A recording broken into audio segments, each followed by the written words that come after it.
તો સુરતમાં રિસોર્ટના ભાગીદારો સાથે છેતરપિંડીનો મામલો સામે આવ્યો છે. તો ₹12.63 કરોડની છેતરપિંડીની ફરિયાદ ઇકોસેલ પોલીસે કરી હતી, જેમાં ઇકોસેલ પોલીસે 3 આરોપીઓની ધરપકડ કરી છે. તો રિસોર્ટ બનાવવા માટે ભાગીદાર પાસે કરાવ્યું હતું કરોડો રૂપિયાનું રોકાણ. થોડા સમય બાદ ભાગીદારોને નફો આપવાનો બંધ કરી દીધો હતો અને ત્યારબાદ આ છેતરપિંડી થઈ હોવાનું સામે આવ્યું હતું.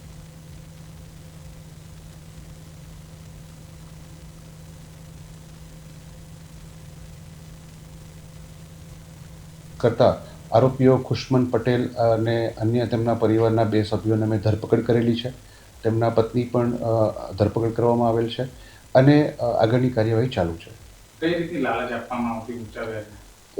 તેમને વળતરની લાલચ આપવામાં આવેલી હતી કે અમારું આ જે બાર છે તે ત્યાં ખૂબ સારી રીતે હાલ ચાલી રહ્યો છે અને તમે એમાં જો રોકાણ કરશો તો ભવિષ્યમાં તમને ખૂબ સારું વળતર મળશે.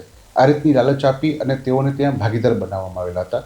પરંતુ જ્યારે વળતર માટેની વાત ફરિયાદી દ્વારા જ્યારે કરવામાં આવી તો આરોપીઓએ તેઓને કોઈપણ પ્રકારનું વળતર આપેલ નહીં અને તેઓએ જે પોતે રોકાણ કરેલું હતું એ રોકાણની રકમ પણ પરત નહીં આપેલ, જેથી ફરિયાદીએ આ બાબતે ગુનો